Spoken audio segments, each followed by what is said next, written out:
Welcome to the Neural Implant Podcast, where we talk with the people behind the current events and breakthroughs in brain implants in an understandable way, helping bring together various fields involved in neuroprosthetics. Here is your host, Ladan.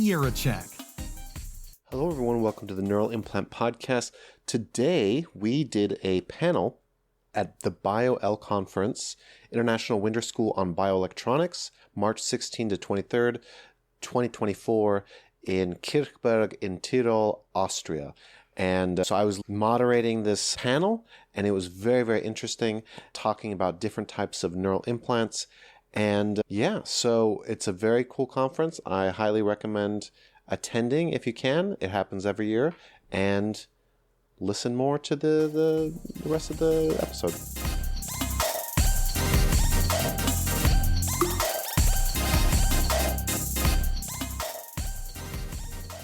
Okay, guys. Hello, everyone. Welcome to tonight's panel. So welcome to the Neural Implant Podcast. So we're going to be doing something that we've never done before here or on the podcast. We're going to be doing a panel, and we're essentially going to be filming or taping a live podcast. So you guys are here as an audience members, and so this is being recorded.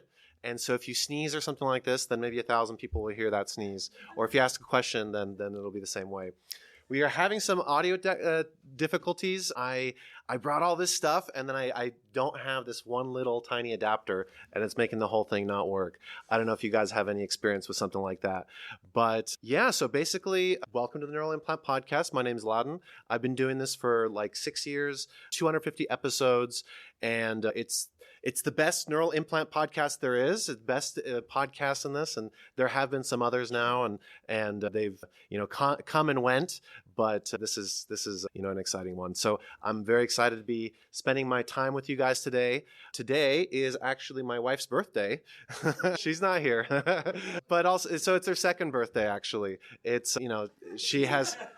So she has like the real birthday, and then the day that like they just like, oh, we need to bring her into the office to fill out the paperwork that somebody was born.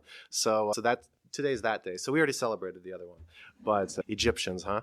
But anyways, I'm really excited for these guests. This is kind of a new thing for the podcast as well. We have 4 panelists, and we're going to be kind of having a conversation, all of us. And so first off, we have Dr. Jonathan Viventi, and then we have Tracy Cui, and then Ellis Meng, and Ivan Minev.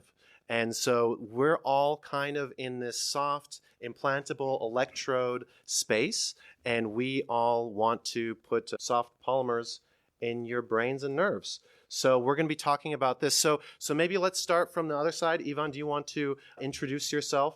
And again, so sorry about the audio issues. We are going to be talking into these because that's what's being recorded, and that's what you'll hear later on, when this is public. So Ivan, do you want to start us off and tell us about yourself? Why are you here? Who are you? Thank you, Ladan, for the introduction and for the invitation as well. It's a real pleasure to talk to you and have an opportunity to present myself. I started with physics. This is my first training in science. And I remember maybe towards the end of our studies, there was a biophysics group in Imperial College. And they were studying the action of anesthetics in sleep. And, they were trying to get recordings from the brain. And I thought this was incredible for a physicist that such a thing could be done, how electricity and biology. What's the mix there? So we did some very simple things using some actual metal screws that were inserted. And I thought, well, maybe we can think of something better. And hence my interest in neural interfaces. And then I went on to do a PhD in soft and stretchable electronics with Professor Stephanie Lecour. And after that, postdoc, and started my lab in 2016. Thank you. Okay. Ellis, do you want to go? Sure. So Ellis Meng at the University of Southern California. I'm a faculty in biomedical engineering there. I have been there since 2004, so nearly 20 years there. A little bit about, I guess, let me first talk about some of the different roles there, because I think part of what Ladan's trying to do here, and thanks for the invitation, is also give an opportunity for career development for many of the trainees who are out there. So I grew up through USC, starting as assistant professor, progressing through the ranks. I also served the term as a department chair, and I currently serve as the vice dean for technology, innovation, and entrepreneurship. So wear multiple hats at the university. And then why am I here and how did I start? Maybe I'll start at the same place Ivan did. So I started off actually as an astronomy major, thinking that's what I wanted to do. And I think part of that is perhaps the failing that still exists today in high school education is not exposing students who might be interested in becoming engineers in engineering. And so my first year as an undergraduate student, I was a bit lost in going to different scientific talks and came across a talk on the field of microelectromechanical systems or MEMS. I think some of you may know what that is, but I think it's one of those technologies that's pervasive. We don't even think about it. It's in every phone. Apparently, every bit of data that goes through a Google server these days passes through a MEMS micromirror. And so I entered that community and got interested into the crazy things that people were doing with neurons and how to study neurons using those technologies. And that's how I ended up here, actually. Oh, very cool. That's a kind of circuitous route. And yeah, astronomy, that's great. I'm a Gemini, so. Okay, Tracy. Okay. Hi, everyone. My name is Tracy Cui. I'm a professor in University of Pittsburgh. So I started out as a chemical engineer, polymer science major.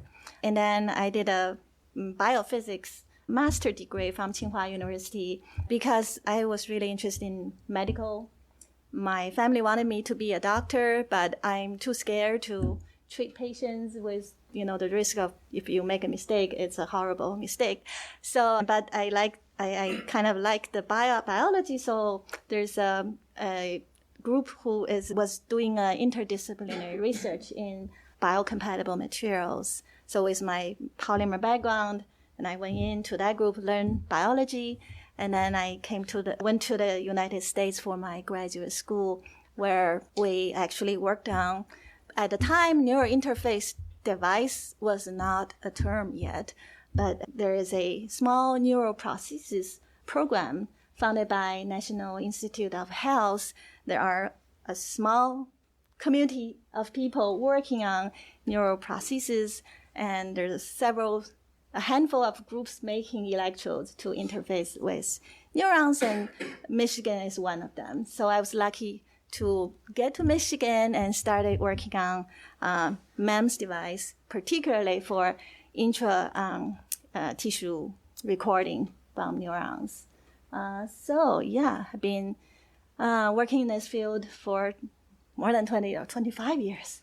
So I started my career as faculty at University of Pittsburgh and haven't left since. Pittsburgh is really great as a mid-sized city.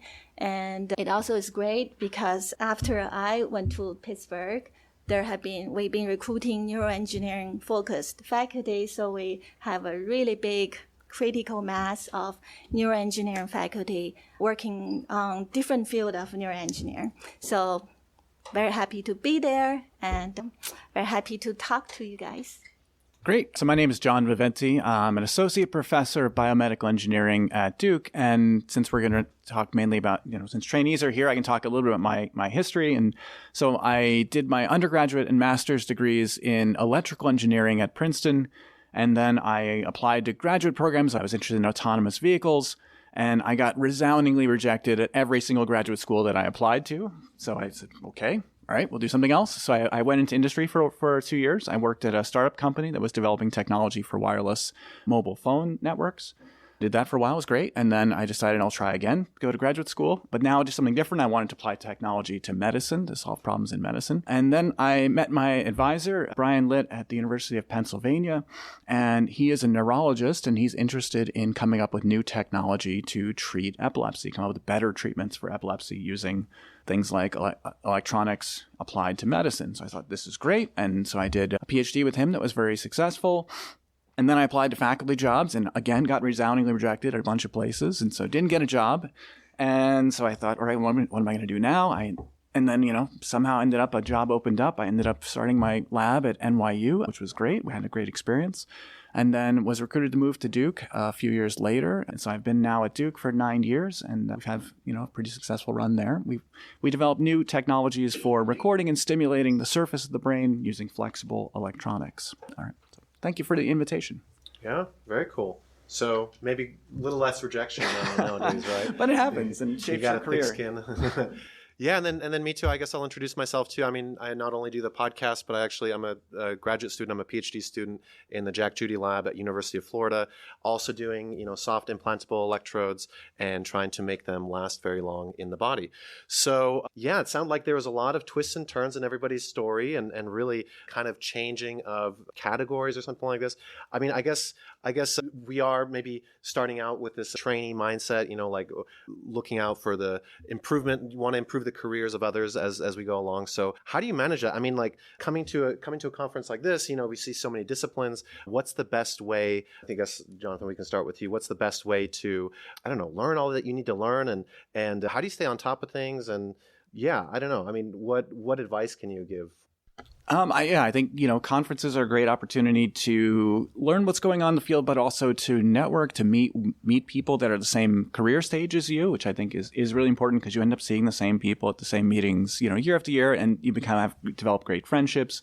You often find collaborations. You serve together on grant review panels.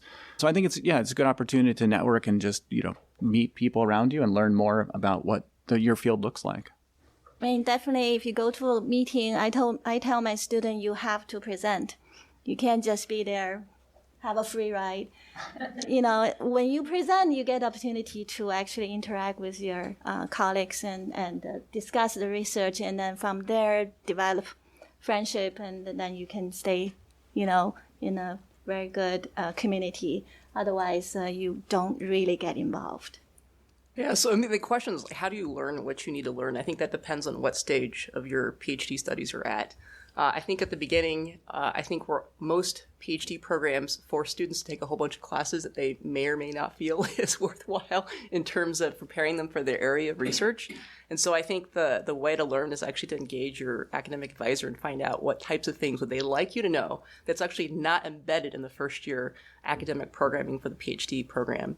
So that's one way of finding out. And I think that to some extent, you don't know what you don't know. And so you'll find out along the way. And then you never stop learning. That's the other thing that I would add. So, definitely you'll learn a lot of things at conferences. I think, we kind of got, maybe because we're at a conference, we're talking a lot about what you learn at a conference. I think a piece of a conference, this isn't just about learning the content, but it's about meeting your other colleagues in the field and finding out they're all struggling in the same way that you are. And they're all going through the same ups and downs, and nothing in research is ever linear. Absolutely, I totally agree, and I think I would like to add that talking to people from different scientific backgrounds is also extremely useful. In my current position, it is a joint appointment between the Leibniz Institute of Polymer Science and the Medical Faculty of TU Dresden, and I find it very valuable to be able to talk to surgeons and also to be able to talk to people who deal with the theory of polymers, and these are very different, but if you learn somehow the language of these different fields, then maybe you can practice synthesis and come up with new interesting ideas. I think if I had to give one advice is try to talk to people that you think you wouldn't understand their subject matter, but if you ask them enough questions, then I'm sure you will, and I think that's beneficial. Great. So now we've learned how to learn, and now we're all much, much smarter because of it. So we want to talk about neural implants today, too. So I want to ask all of you, too, like, what do you think is the ideal neural implant? What are you guys most interested in? Let's talk about what are you guys developing as well? What's the 5 or 10-year plan for each of these? And we'll start again with you, Ivan. Yes, thanks.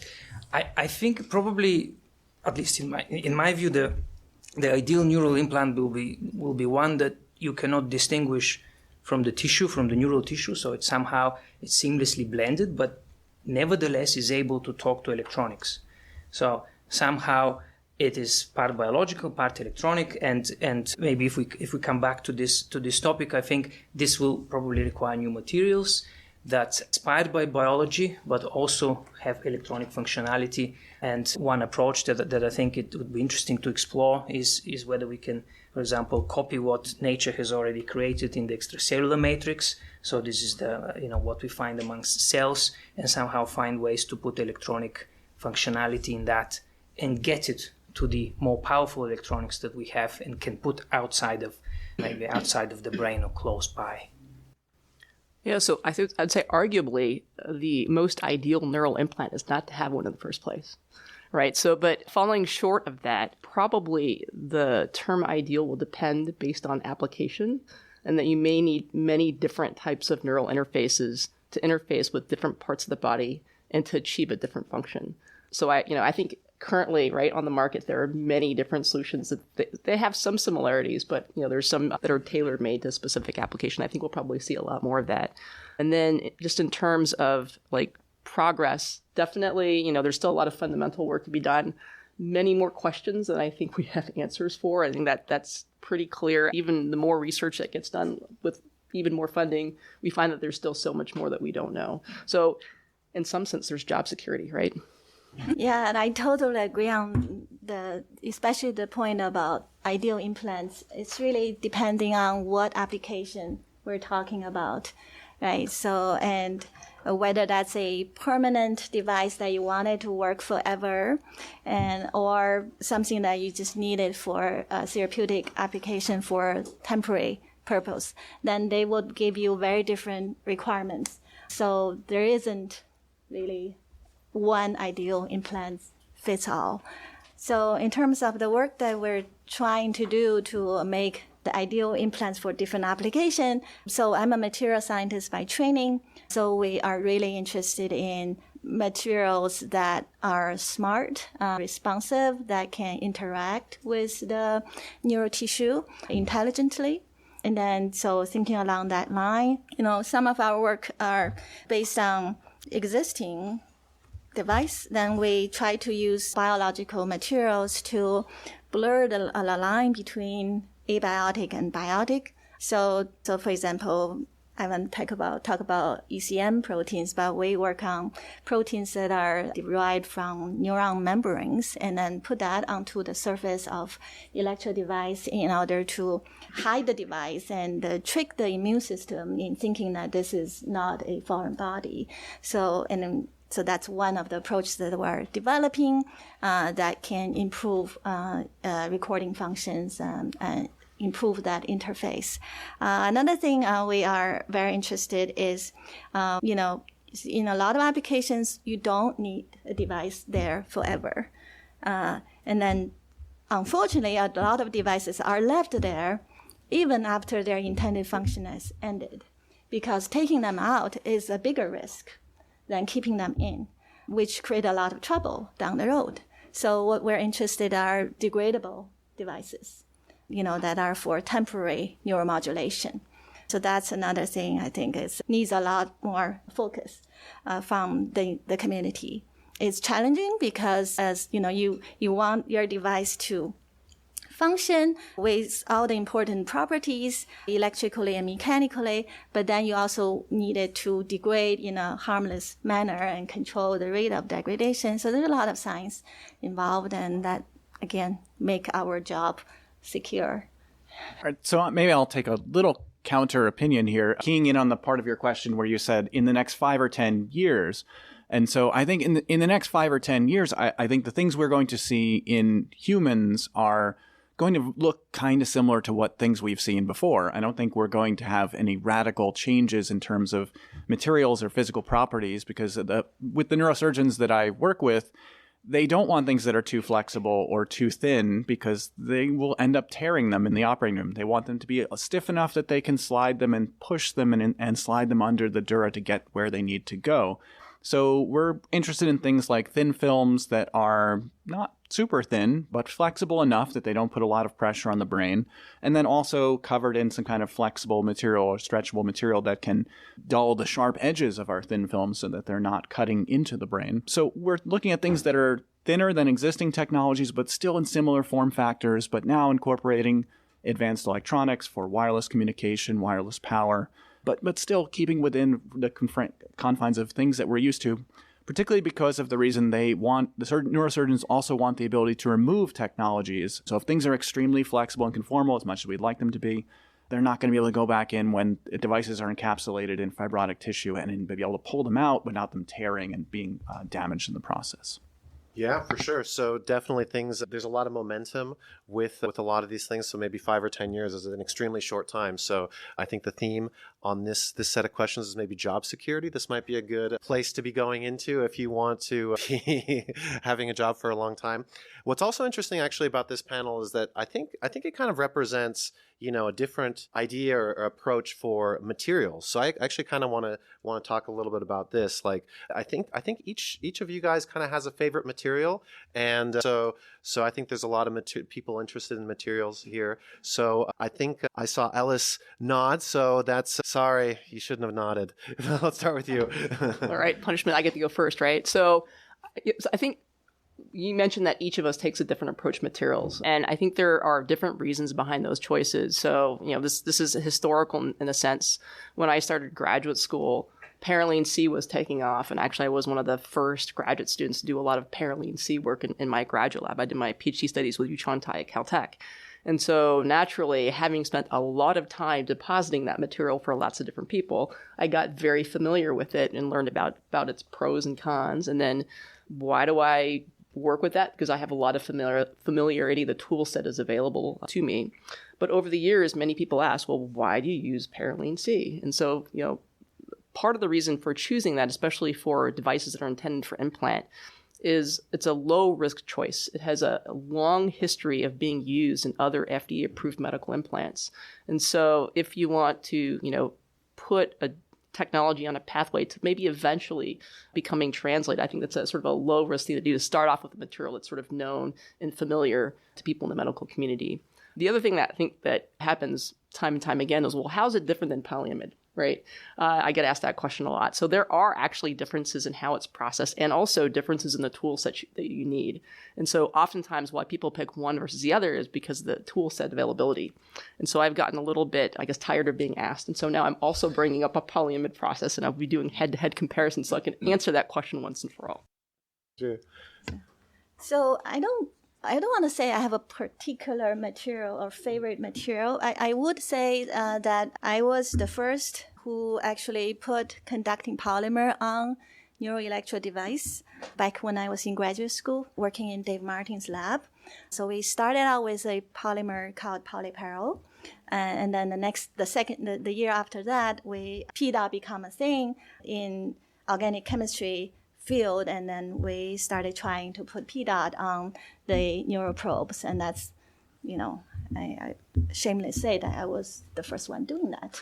So at the time, I really thought this is a great material with a lot of tunable properties. Like, as you can tune PEDOT by tuning the type of dopants, and therefore you could use dopants that are advanced materials, like nanomaterials. You can use them. They could be drugs that you can load in PEDOT and release, and they could also be peptides that can help you to encourage neurons to attach to the electrodes, and it's a soft material, and so on. So yeah, we definitely love PEDOT, and I started using the PEDOT PSS, and then changing the dopant into peptide sequences in order to promote the neuron to attach to the electrode in order to improve recording quality.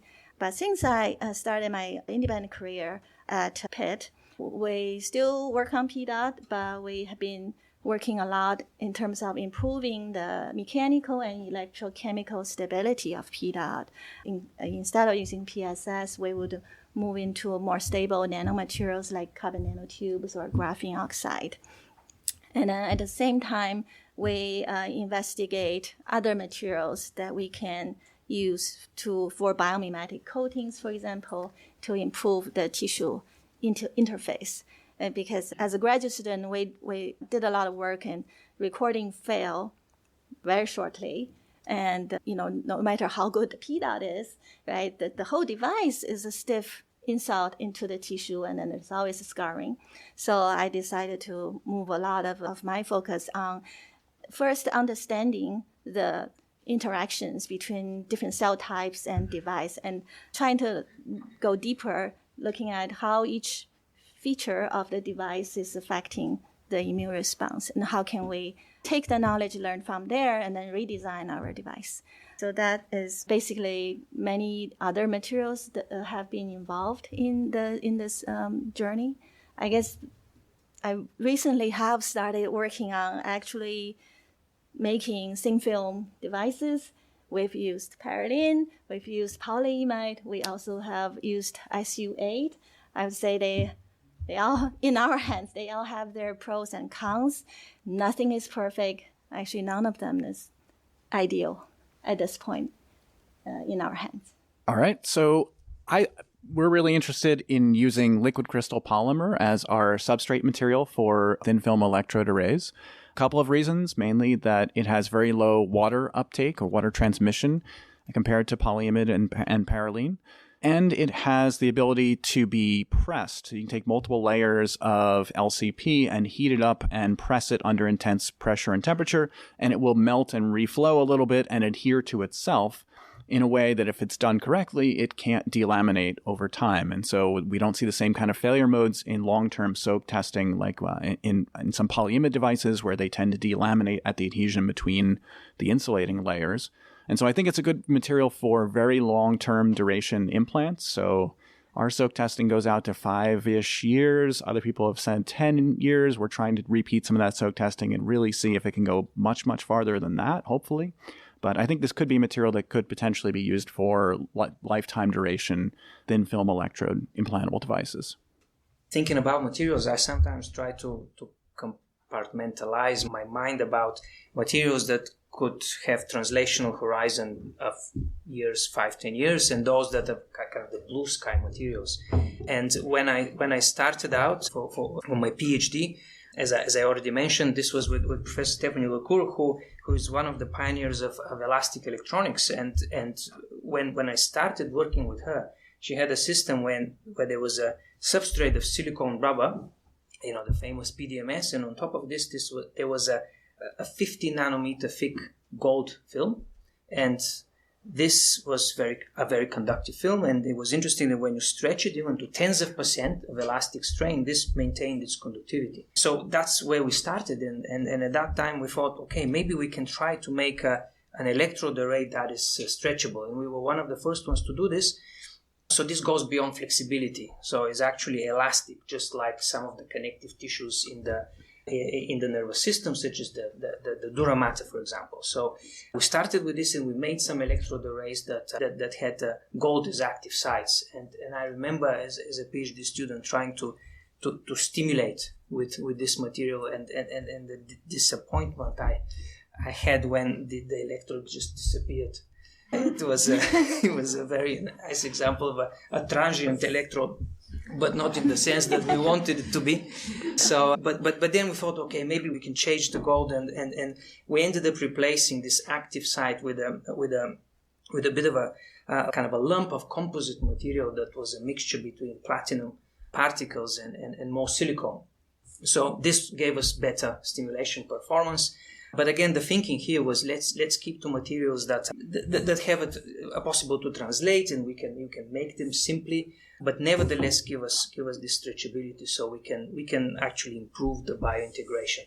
But of course, all of this requires that whatever we put the implant there's no water in it. And I thought later on, when I was starting to think about the blue sky materials, could we make electronics that is actually mostly made out of water? Is this such a thing possible? So exactly the opposite to trying to exclude water, because it's very difficult to exclude water. And we thought, okay, maybe hydrogels could be an interesting material, because there's this class of materials that can be engineered, and if we combine it maybe with conductive polymers or any other kind of conductive fillers, we can have best of both worlds, best of the ionic conductivity that you get in interstitial fluids, and also the electronic conductivity you get in semiconductor polymers and metallic materials. So, and of course that will probably take quite a long time to make it into clinic, but I think it's possible eventually to reach that point. Yeah, very cool. And I've worked with all these materials, and they definitely are good. Have pros and cons, and parylene C, you have to scrub the chamber and all this kind of stuff, so that's a little less fun. And then I guess maybe I represent the polyimide side of things, Kapton tape. Maybe you guys, it's kind of like orange tape, but you can also spin on these devices, and then you have these, you can make multiple layers, and that's another version of these soft interfaces. And mine, for better or for worse, is used by Elon Musk's Neuralink. So I don't know if that's good or bad, a stamp of approval or not. But yeah, so I want to talk, maybe we can start with Tracy too, is like, what are your goals in this research? Why? I mean, maybe there's an interest, but what do you want to see? Why are you doing this? Okay, why am I doing this? I'm just really interested in the topic. Especially thinking about, I'm always fascinated about brain. And I think anything I can do to help understand the brain make me feel motivated. So why am I doing this? Just feeling motivated every day. Yeah, going, work very hard to actually try to understand, what is happening at that interface. What are the interactions, and how can we manipulate them in order to build the better device. So, like in terms of goals, like research goals, so we have a number of projects going, and one of them that I will talk about on Friday is making multimodal devices. So not only we want to listen to the neurons, but we also want to be able to chemically communicate with the neurons. So combining electrical and chemical interface, which give us multi-dimensional information. So again, that's really important for understanding how the nervous system work. And then from there, we could potentially develop therapies that use both chemical and electrical modulation of the nervous system. So I like to be able to, for the rest of my research career, to be able to generate knowledge to the field so that we can improve this interface technology, and hopefully also actually develop some systems and devices that can be used to treat patient directly. So that's my goal. Sure. I guess I'd say I'm really interested in seeing technology get translated into human clinical use. And so making tools available that can actually find their way into standard of care for epilepsy, pre-surgical evaluation, and for better speech prosthetic devices. And I'll talk about some of these more on Friday. And basically trying to give something different than we've been using for the past 40 or 50 years, the existing approved silicone-based devices, giving some higher density, higher channel counts, more capabilities. And so that's why we're working on a technology dissemination project to be able to give away our electrodes, and also to get FDA regulatory approval so that they can be sold and used in clinical practice. Yeah, so I think being situated in a biomedical engineering department, driven by two things. One is developing enabling technologies for scientific discovery, whether it's in neuroscience or in other areas. And the other is developing technologies that could eventually be used for different types of therapies, not just limited to, neural technologies. And so those are the two things that kind of drive the types of topics I choose to work on, and then the collaborations that I seek out or, kind of agree to do. And so, for here, we're talking about neural interfaces. About half my lab works on neural interfaces. The other half of my lab works on sensing technologies. And so in both of those areas, I think they're really driven by those two fundamental motivations that I mentioned earlier. And then I think, another reason to work on these areas is they're just incredibly interesting and multidisciplinary, right? As an engineer, you're oftentimes a translator between people who speak different languages, whether it's the folks who are doing neuroscience or whether it's the clinicians. And, I find it intriguing to take all that stuff and then distill that down into something that they can actually ultimately use. And going from a simple drawing or an idea in one's mind and then developing a device and then getting into the hands of a surgeon, doing that initial study in animal or whatever sort of model is the first sort of starting point is incredibly fun and gratifying. So. Yes, thank you. So, it's difficult to add to this. It's very much the same for me. We are motivated by building therapeutic technologies for repairing functions lost, injury, degeneration, and in terms of what motivates us, I remember when I was starting out in this field, I was thinking to myself, well, I'm motivated now by making something that I made myself and then putting this in a preclinical model. I thought that this was going to be, a crowning achievement. And then the horizon moves little by little, maybe a bigger animal model, then later on, the more relevant, of course, and then first in human. And I think this horizon of what keeps me motivated has moved as time has progressed. But translation is a thorny road. And sometimes we have to keep grounded to what is possible to do. And I think the best way is by talking to the clinicians, to the surgeons, what they would like, what kind of problems they would like to address, and that is the thing that keeps grounded, I think. Yeah, my motivation was the movie The Matrix.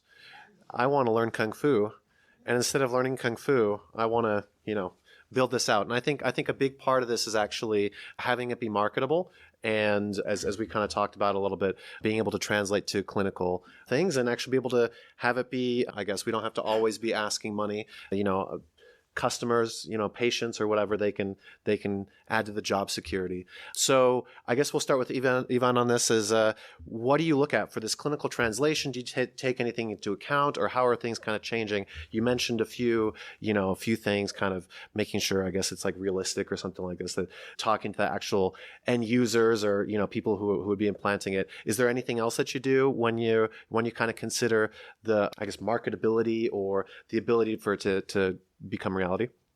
Yeah, no, that's interesting. I mean, one example I could give is that sometimes it might be possible to add things to existing technologies to make them better.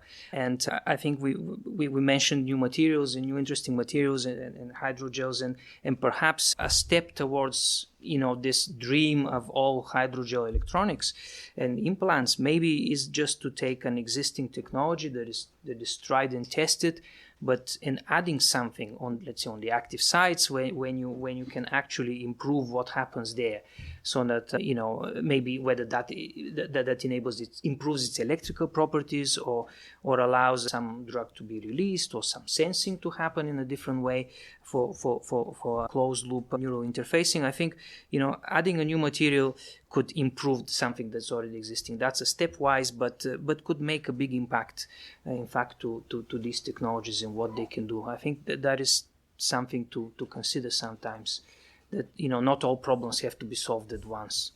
Yeah, so I think developing devices that are ultimately used by others is, I think, an interesting place to be, and it fits in with translation. So often when we think about the device, we think about the design, but that design may not be something that is going to mesh well with how it will be surgically implemented. And so, I think that when you're taking in input and integrating that into a design, you always try, in your first attempt to try to capture everything as best you can. I tell my students, your first device is just not going to work, right? But you still have to do the best you can do, and then iterate on that and figure out what didn't work, and then fix it, and then do it again. And so, like how you implant devices, I think oftentimes is an afterthought. And I also, the very first, so early on in my career, we're working on drug delivery implants.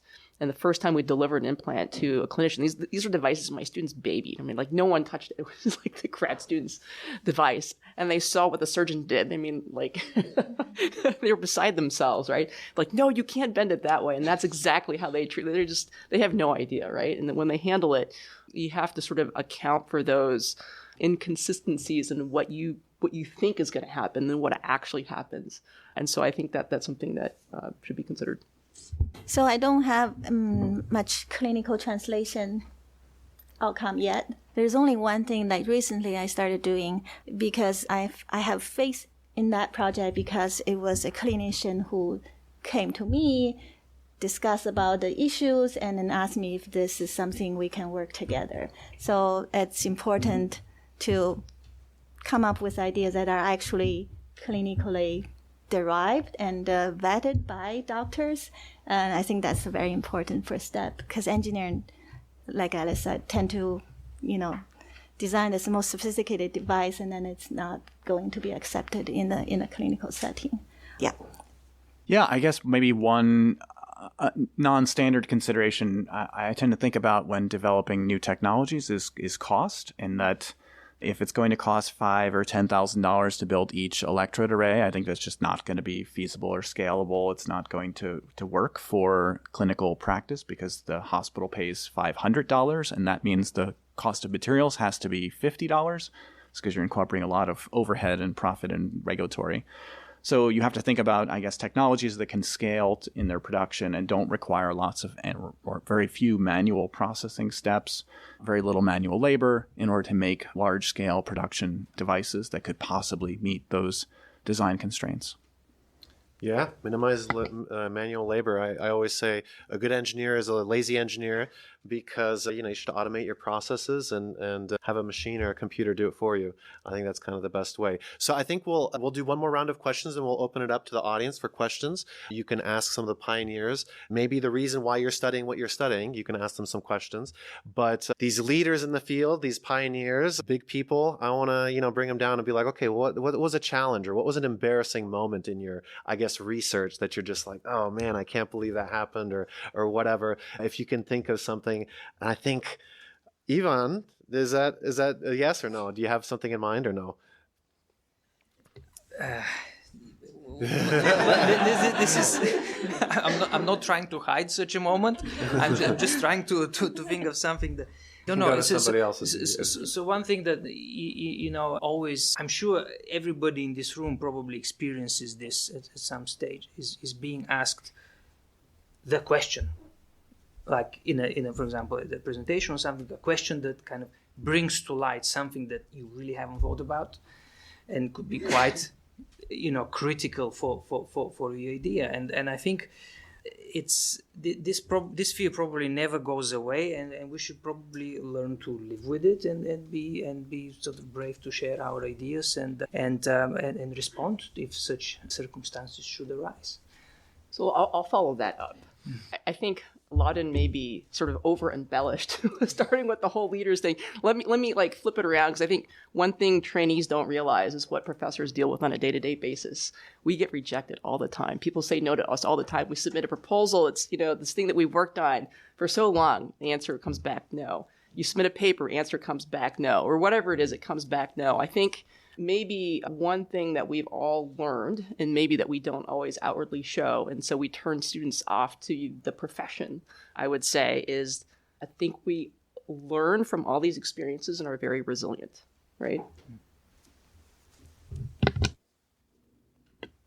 Yeah, I think I really don't have any embarrassment. I believe it. This is probably the most embarrassing moment. Yeah, well, other than that, rejections, then we get the paper rejections, proposal rejections. But nowadays I don't feel embarrassing anymore, because that's just life. So yeah, I was telling the truth. I don't really have any.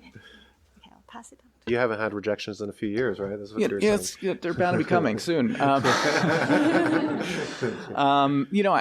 say some of the hard things can be when you think you've prepared for an experiment and you've made some device and you're all ready, and then you bring it and everyone's waiting for you, and you've set up some elaborate experiment, and then the thing just completely breaks and you fail, and you have to tell everybody, all right, we got to go home, and we're not doing anything today.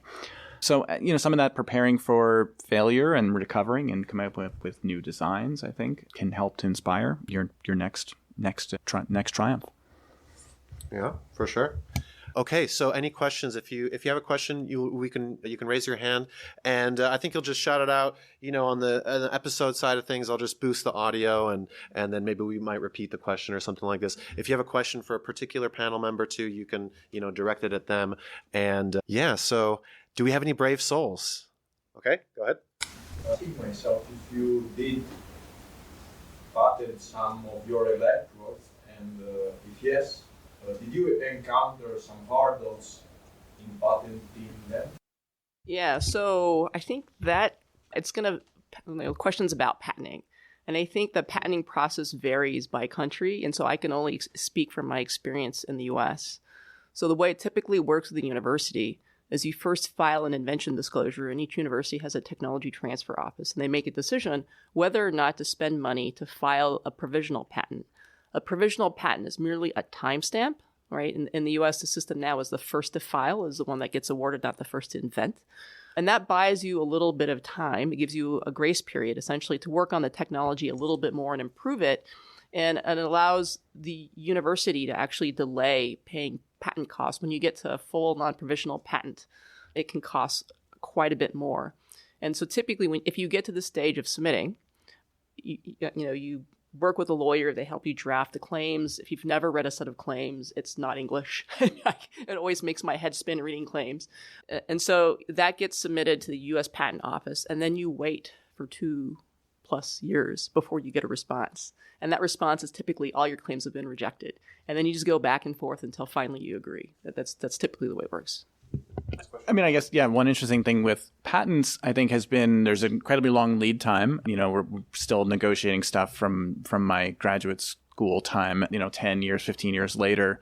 And licensing, I think, in some discussions with patent licensing, an interesting thing that's come up is the companies say, well, we don't really need your patent, but we want to work with you. So, we want to come into an agreement because we can work around it, because there's all sorts of ways you could think of coming up with solutions that don't fit your exact set of claims. But I think there's a relationship with the company sometimes that's more important, and building on collaboration that can sometimes be valuable. And of course, the companies want some protection. They want your patent to be able to exclude others in the field. So the patents are important. And so we do continue to file patents on things we develop, because if you don't patent it, then the companies will never pick it up. So there's an interesting struggle there. So I guess expect to be rejected. Okay, another question. I'd like to raise a bit of a provocative question, if I may. Beautiful. A fellow scientist much more famous than me, they raised the concern that they're about to move out of the field, because if you have companies, like you mentioned, Neuralink, around the corner that raise just 3 to 4 orders of money with more funding than is ever possible in academic research, I mean, how can you compete? So you're questioning the job security that we mentioned a few times. No, this is yeah. Maybe a proposal $1 million, not a proposal $100 million or $1 billion, like other people can apparently put into the game. I think it depends on what you're chasing, right? So Neuralink it's a for-profit company, and they're chasing a particular application, but there's a whole lot of stuff they're not working on, right? And so I think that there's plenty of space for research to be done in the field on specific questions. You don't have to go head-to-head with them. We're grant to grant. Any other comments on this? Questioning job security? Seriously? We said that like 3 times. I do agree with you. Funding is really terribly needed.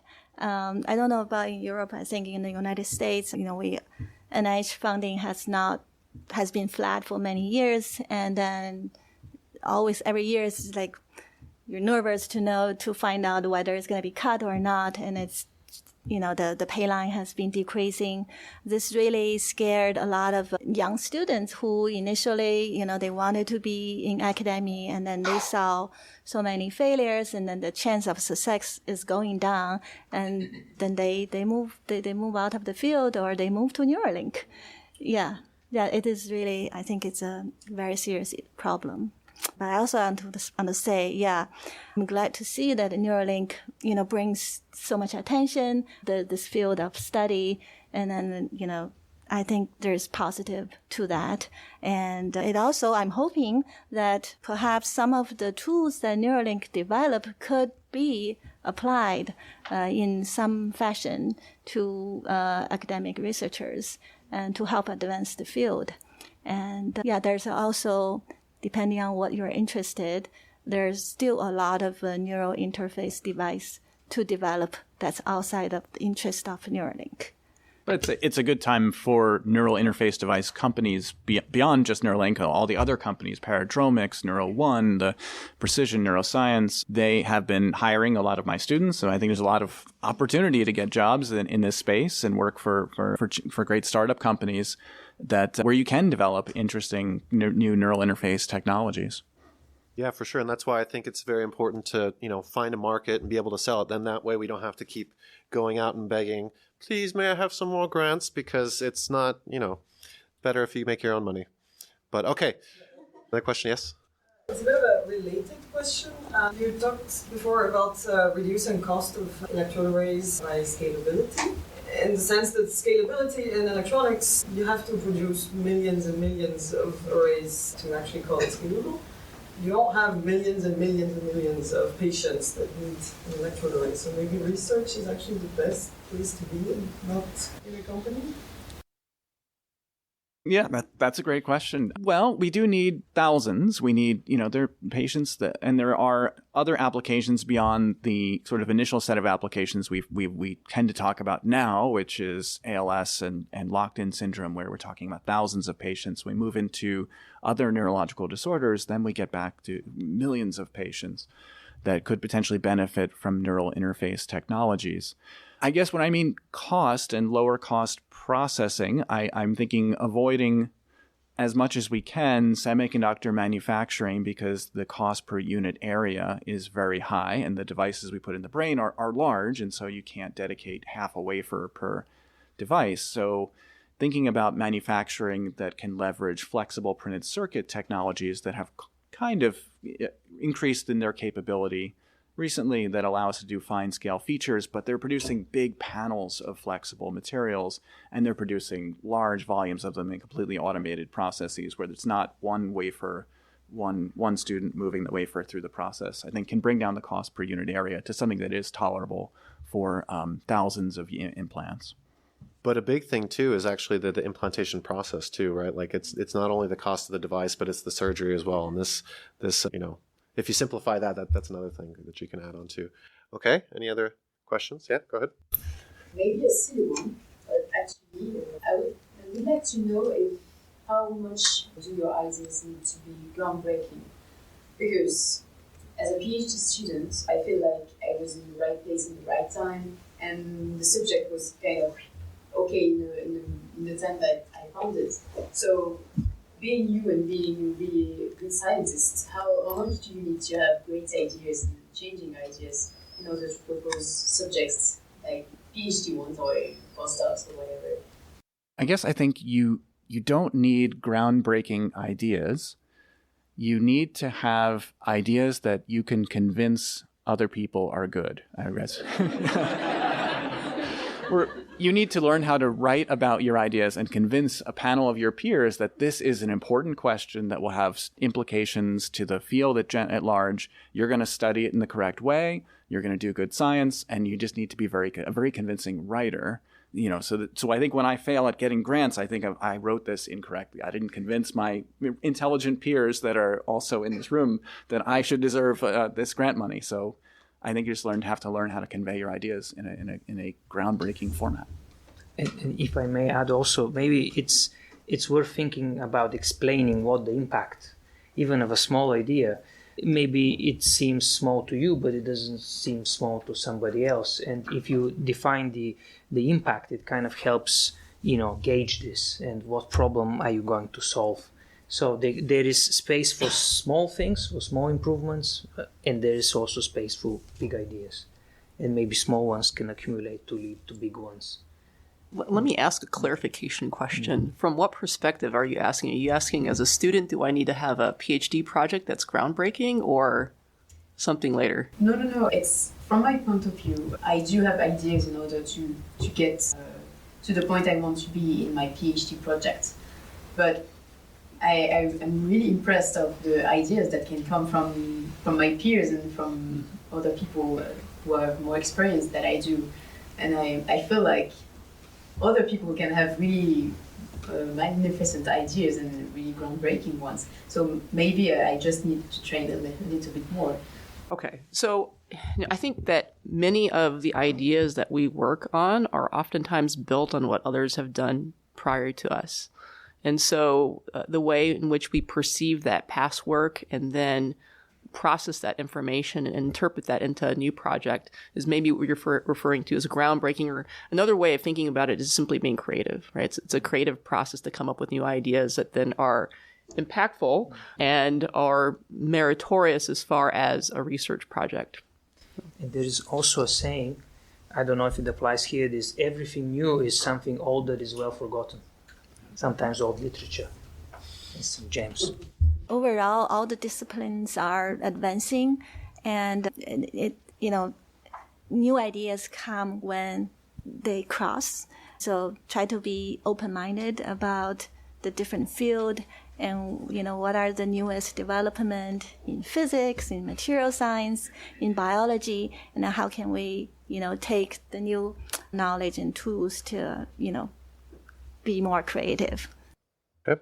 Any other questions? Yep. Can you give me kind of an advice how you would deal with revision processes that have obviously gone wrong, where the reviewers are uneducated wrong? I've heard many times, just submit to another journal, resubmit. And this is something I kind of don't want to put up with my future next 20, 30 years or whatever with. So how can we deal with that? The reviewer is always very well educated and always right? So we thank the reviewer for their insightful comments. Yeah, I mean, sometimes you need maybe to rephrase and re-explain the thing that you didn't convey the way they're not understanding it because you're not writing from their perspective. I think you need to make an effort to try and address their comments as much as possible, because you don't want to get in a situation where you just take the paper and submit it somewhere else, and then it ends up going to the same reviewers. And I've been in that situation. I see it again, and I just write the same review and just send it right back. And so you have to at least try to address, I guess, their concerns and try to, come up with some kind of response. And you try your best, but I think I tend to agree with John, but I have heard anecdotally that there are very different approaches to dealing with rejections. There are some folks out there that will just argue and argue for their point, and I guess sort of verbally berate the reviewer. I don't know how that's received on the other end, but I've heard stories. Can I just, to refine my question, maybe in my case there was never the chance to kind of come back to them. It's just rejected. It was just really from the basis wrong, so it was impossible to kind of react to this. Oh, so then you move on, go to a different journal, try to address whatever you can, but you just move on. Yeah, but if you're still in the response and reviewer phase, then you try to address whatever they can and you go back. Just really quickly, you can attempt to engage the editor and have a conversation as well. Everything is turned down, kind of. Okay. And it's very sad. I think there's no discussion, actually. Yeah, that's what I was going to say. There is an appeal process. If it's rejected for really wrong reasons, you could go back to the editor. But if that doesn't get you past, I say our mental health is more important. We just, forget about it. There's plenty of journals to submit it to. And even at our age, and we see that all the time. So there's nothing so don't feel too strongly about the frustration. It just happens. Alternatively, we can go to a world where there's no peer review. Like everyone just publish, open access. Then the readers would be the one to decide, whether the result is important and trustworthy or not. As long as we don't engage ChatGPT to be our reviewer, then anything else will be fine. I mean, in some sense, there's already open sourcing, right, of research papers because people are putting stuff up on archive, right? You have a question? It's still related to the similar topic reviewing and the publishing. So sometimes we see that it's like a negative bias or positive bias if something, a paper is like its proposal is sent by a group or with some regular names. I'm just curious about your opinion, general opinion. How, if it would be working, like if we go for a double blind-sided, let's say if it's double, both-sided blind that both sides, they don't know the names. I think some journals are already doing that. I think, but sometimes it's difficult to hide the identity because, we know some of the groups and who are doing what. So in that sense, it may not be actually fair still. Yeah, but I think that actually is a trend that many journals are going. And maybe the only thing we can actually do is when we're reviewing papers is not to do that, what is being done to us. And maybe the process is going to be better like that after a while. And there are journals that actually reveal who the reviewers are and also the back and forth.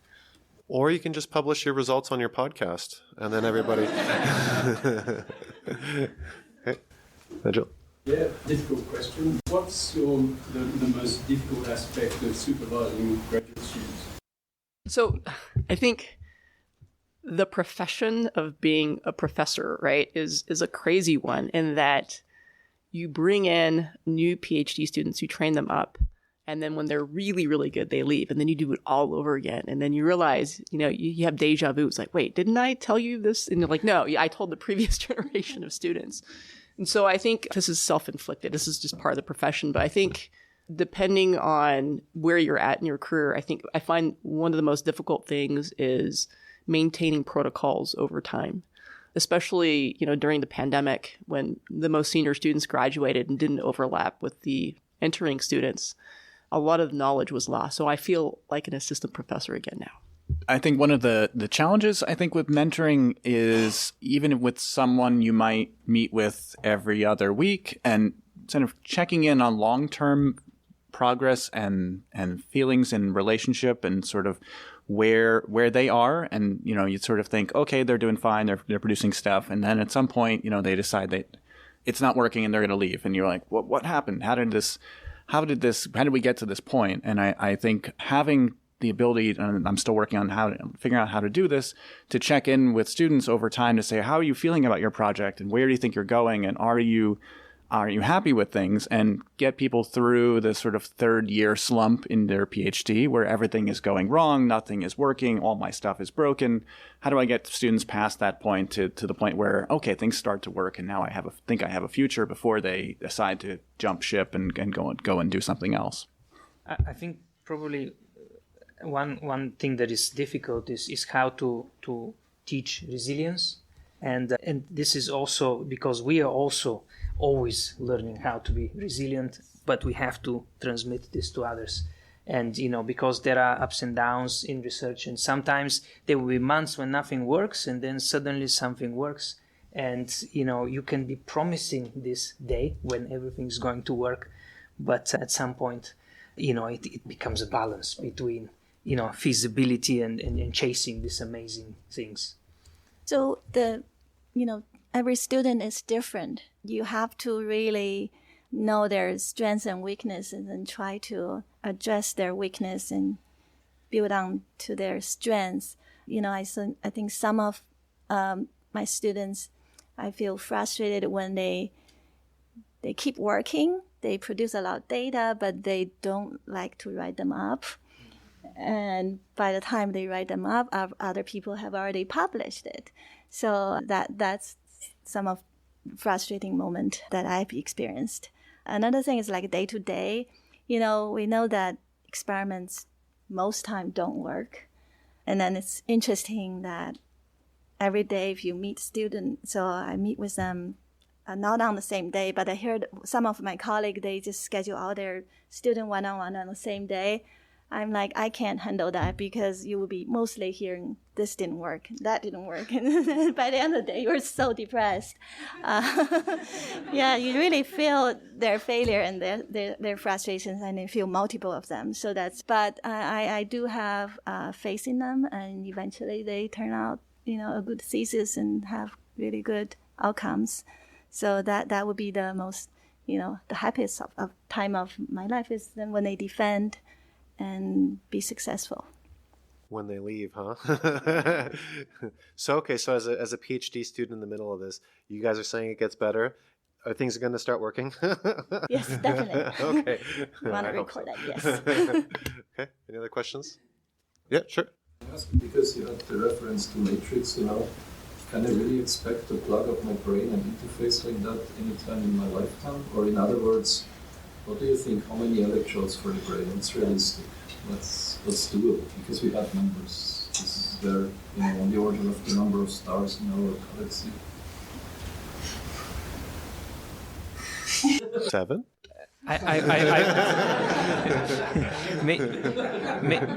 You guys think higher? Maybe, Martin, we could sidestep your question by saying, maybe we can try to have many electrodes, but also look laterally into the different modalities we have. So, go beyond electricity and see whether, we can get more information by, looking at chemistry or other modulation ways. multimodality you mentioned. I don't know that we have a roadmap that maps out how many electrodes you need to get to the matrix. I'm not sure that we have the right group of brain-machine interface researchers up here to answer that question. There is a paper published on that topic by multiple experts in the field in neuron.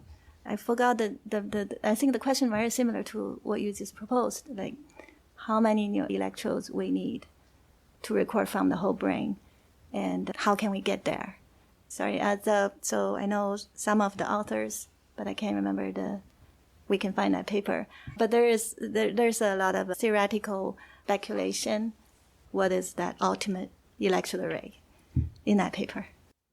I don't know about injecting memories and building, learning into the brain, but I think practical sensory restoration we have a good roadway towards. For a lot of modalities, we've seen very good success, and we've seen that everything scales linearly with number of electrodes. So when we get to thousands or 1,000 electrodes and then some, I think we're going to see very high performance speech prosthetic devices that can decode imagined speech from the brain at conversational rates.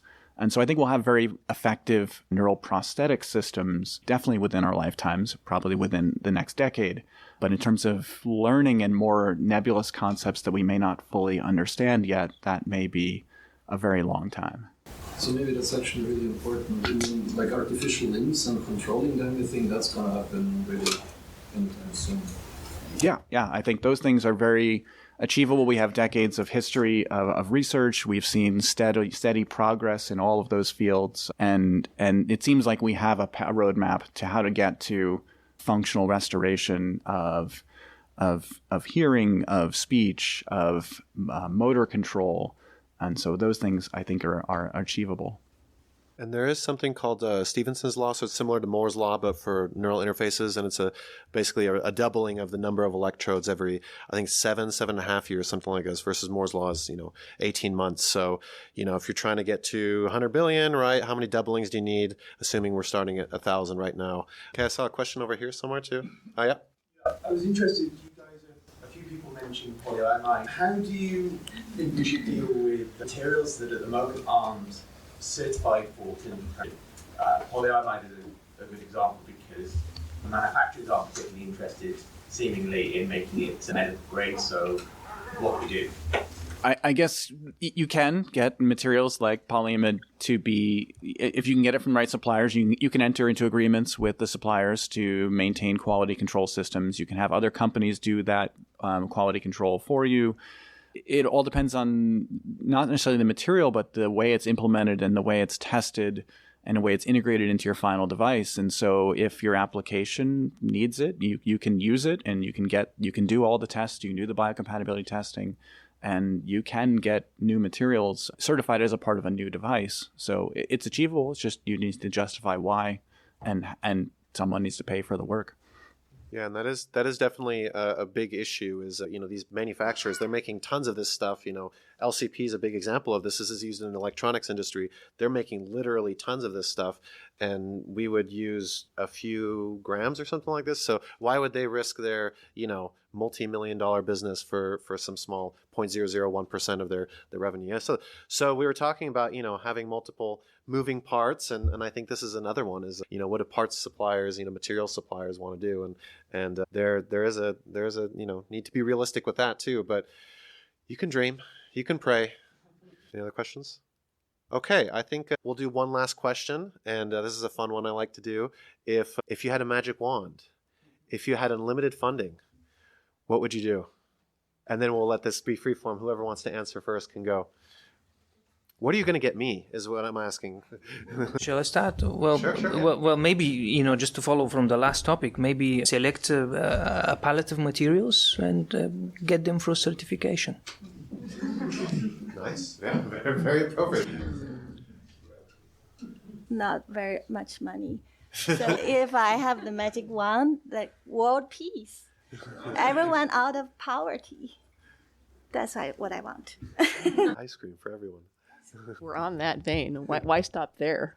No more illness. There you go. I mean, I guess I got to bring things back a little bit to neural interfaces here, but to maybe we would probably build a foundry line to integrate advanced semiconductors into thin film electronics and make it medical grade and sort of have a more accessible foundry for other users to use to make medical devices, to make neural implants that could scale up to support more of the community with, submit your designs here and get a device out. For sure. Well, everyone, let's give a round of applause for the panel and for yourselves for the great questions. Thank you so much, and we'll see each other the rest of the conference, and don't be afraid to talk to the panel. Hope you enjoyed the show and were able to learn something new, bringing together different fields in novel ways. Until next time on the Neural Implant Podcast.